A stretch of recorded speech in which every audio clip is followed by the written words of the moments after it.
This is Gadgets Magazine TV, and here's the latest news. Cashless is now replacing the cash in COD when it comes to delivery of food and goods online, as Filipinos are now opting for a better and safer way to pay.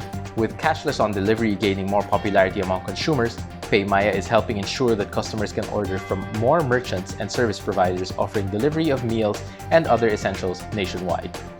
By simply scanning the QR code or paying using cards through the PayMaya One device carried by delivery riders, customers can be assured of completely contact-free delivery whenever they order online. This also helps ensure that delivery personnel are safe and protected from unnecessary contact as they go around the city for work.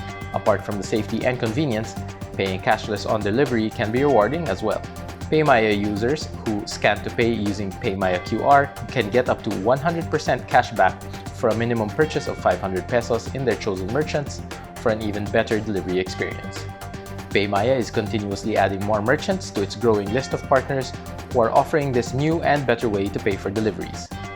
The service is the only end-to-end digital payments ecosystem enabler in the Philippines, with platforms and services that cut across consumers, merchants, and government.